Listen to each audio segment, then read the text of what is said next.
بسم اللہ الرحمن الرحیم۔ الکنایہ، کنایہ کے سب سے پہلے اگر ہم قواعد کو دیکھیں تو کنایہ کی تعریف یہ ہے کہ الکنایۃ لفظ اطلق و ارید به لازم معناہ مع جواز ارادت ذلک المعنی، کہ کنایہ وہ لفظ ہے جس کو بولا جائے اور اس سے اس کے لازم معنی کو مراد لیا جائے۔ یعنی کسی لفظ کا ایک ہوتا ہے لغوی معنی اور ایک ہوتا ہے جو اس سے لازمی طور پہ معنی سمجھ آ رہا ہوتا ہے، جس کو ہم متفاہم معنی بھی کہہ دیتے ہیں، یعنی پہلے فرسٹ کلک پہ جو چیز سمجھ میں آ رہی ہو وہ۔ تو اس میں لغوی معنی کو مراد لینا بھی صحیح ہو سکتا ہے، لیکن یہ ہے کہ یہاں پہ جو لازم معنی ہے، ہم ایگزامپلس دیکھیں گے تو انشاءاللہ اچھے سے سمجھ آ جائے گی، تو اس کو کہتے ہیں کنایہ۔ اور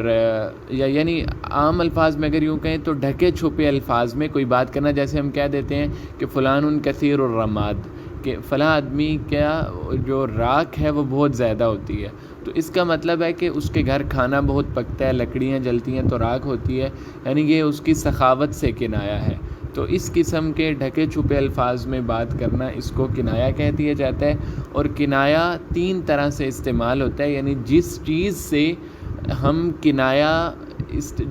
کے لیے ہم کنایہ استعمال کر رہے ہیں، یعنی مکنی عنہ جس کو کہتے ہیں، یعنی اب ہم نے کہا کہ فلان کثیر الرماد، تو اب یہاں پہ فلان جو ہے وہ مکنی عنہ ہے، یعنی اس کے متعلق ہم کنایہ لا رہے ہیں نا۔ تو یہ تین چیزیں ہو سکتی ہیں، کبھی تو یہ صفت ہوگا اور کبھی موصوف ہوگا اور کبھی نسبت ہوگا۔ صفت کا معنی واضح ہے کہ اس چیز کی کوئی خاصیت، کوئی ایٹریبیوٹ اس ٹائپ کا، اور موصوف کا مطلب ہے کہ وہ بذات خود کوئی ذات ہوگی، اور پھر ہم اس کی صفت کے طور پہ یا اس قسم کے کوئی کنایہ لے آ رہے ہوں گے۔ اور نسبت کا معنی واضح ہے کہ کوئی تعلق ہونا، نسبت ہونا۔ اور اینڈ پہ کہہ رہے ہیں کہ نمبر 3 پوائنٹ پہ، بعض کنایات ایسے بھی ہیں کہ جن میں حقیقی معنی مراد لینا صحیح ہوتا ہے جو لفظ سے سمجھ میں آ رہا ہوتا ہے، وَمِنْهَا مَا لَا يَجُوزُ فِيهِ ذَلِكَ، اور بعض ایسے ہوتے ہیں جن میں وہ حقیقی معنی مراد لینا صحیح نہیں ہوتا۔ ویسے عام تو یہ ہے کہ اس سے دونوں معنی مراد لیے جائیں، لیکن بعض میں ایسے ہوتے ہیں کہ جن سے جو اس کا اصل جو لغوی معنی ہے وہ مراد لیا جا سکتا ہے اور بعض میں نہیں لیا جا سکتا۔ مثالیں ہم دیکھ لیتے ہیں کہ اب پہلی مثال ہے فلان بعیدۃ محوی القرد، کہ جو فلاں خاتون ہے اس کی بالی میں، جو کان میں بالی پہنتے ہیں اس کو قرد کہہ دیتے ہیں، اور کندھے میں، کتف میں فاصلہ زیادہ ہے۔ تو اب یہ کنایہ ہوتا ہے کہ فلانۃ طویلۃ العنق، کہ فلاں خاتون جو ہے وہ گردن کی لمبی ہے، تو یہ اب اس کے حسن سے، اس کی خوبصورتی سے کنایہ ہے کہ اس کی گردن لمبی ہے، تو یہ کنایہ استعمال ہوگا۔ اور اسی طرح وَإِذْ زَاغَتِ الْأَبْصَارُ، جب ان کی، قرآن مجید میں ہے کہ آنکھیں ہلنے لگیں، یعنی پھرنے لگیں، وَبَلَغَتِ الْقُلُوبُ الْحَنَاجِرَ، اور دل گلوں کو پہنچ جائیں، وَتَظُنُّونَ بِاللَّهِ الظُّنُونَ، اور وہ اللہ تعالیٰ کے متعلق طرح طرح کے گمان کرنے لگے۔ اب یہ بھی کنایہ ہے اس چیز سے کہ مطلب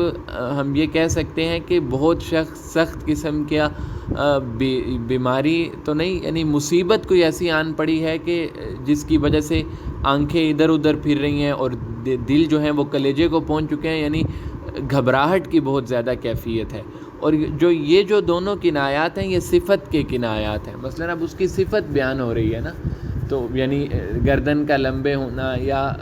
کرب کا ہونا، دکھ درد کا ہونا، تو یہ صفت ہے۔ نمبر 3 پہ ہے القارعۃ ما القارعۃ وما ادراک ما القارعۃ، کہ کھٹکھٹانے والی کیا ہے، یعنی اب یہ کھٹکھٹانے والی یہ کیا ہے، یہ قیامت کی سے کنایہ ہے، یعنی قیامت اتنی زوردار ہوگا قیامت کا آنا کہ وہ گویا کہ ایک قسم کا قرع یقرع کا مطلب ہوتا ہے لغوی طور پہ دروازہ کھٹکھٹانا، تو کھٹکھٹانے والی جو ہے یہ قیامت سے کنایہ ہے، کیونکہ اس دن بہت زیادہ ہولناک احوال ہوں گے انسانوں کے، تو اس وجہ سے اس کو یہ کنایہ کہہ دیتے ہیں۔ اور یہ جو ہے یہ کنایہ ہے موصوف سے۔ اور اسی طرح اس کے بعد ہے اکثر ذکر حازم اللذات، یعنی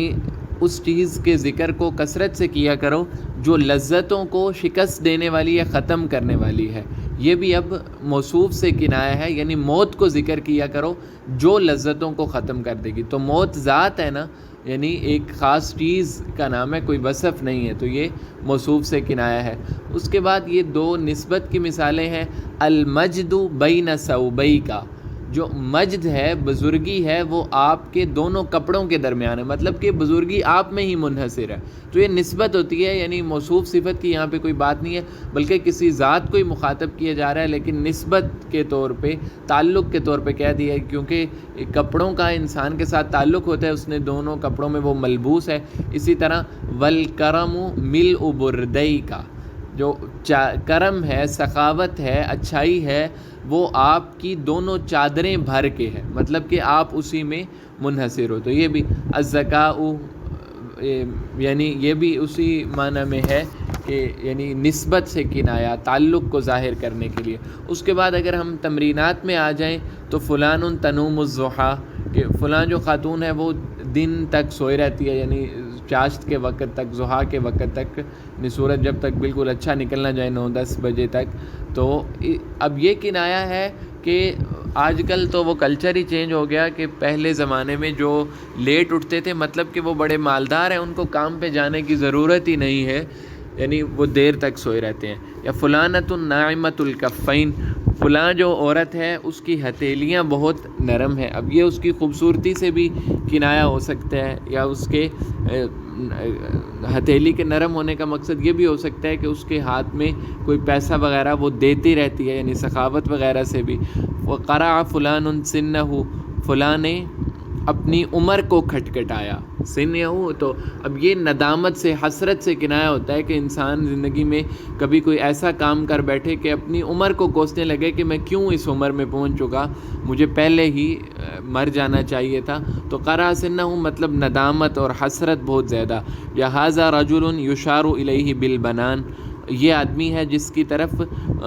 انگلی کے جو پارٹس ہیں فنگر کے، اس سے اشارہ کیا جاتا ہے، پوروں سے اشارہ کیا جاتا ہے، مطلب یہ انسان فنگر ٹپس پہ ہے، یعنی اس کی شہرت بہت زیادہ ہے لوگوں میں، اس کو جانتے بہت زیادہ لوگ ہیں۔ اور اسی طرح نمبر 2 پہ ہمارے پاس ہے قال اللہ تعالی اومن ینشأ فی الحلیۃ وہو فی الخصام غیر مبین، کہ کیا اس کی پرورش نہیں کی گئی زیورات میں، یعنی وہ بہت زیادہ ناز و نام میں پلا ہے۔ اب یہ کنایا ہے کہ یعنی انسان کے امیر ہونے سے، یعنی جس کے بچپن اور جس کو بہت زیادہ پراپرٹی کا جو مالک بن رہا ہو بچپن سے ہی، جیسے ہم اردو میں کہہ دیتے ہیں کہ فلاں تو سونے کا چمچ لے کے پیدا ہوا ہے۔ اور اسی کے بعد نمبر 4 جو مثالوں کا پارٹ ہے اس میں آ جائیں، یہ پیج 65 ہے، تقول العرب رکب فلان جناحی نعامۃ، کہ فلاں آدمی نعامہ یعنی جو پرندہ ہے، کبوتر وغیرہ آپ کہہ لیں یا شتر مرغ کہہ لیں، اس کے پروں پہ سوار ہوا، مطلب یہ کہ یعنی وہ بہت ہلکی جگہ پہ سوار ہوا ہے، اس کی جو شہرت ہے یا جو اس کی پوزیشن ہے وہ بہت زیادہ جلدی سے ختم ہو جانے والی ہے۔ تو یہ کنایا کی چند مثالیں ہیں، یہی ہم اتنی ہی مقصود ہیں ہماری، تو اسی کو ہم نے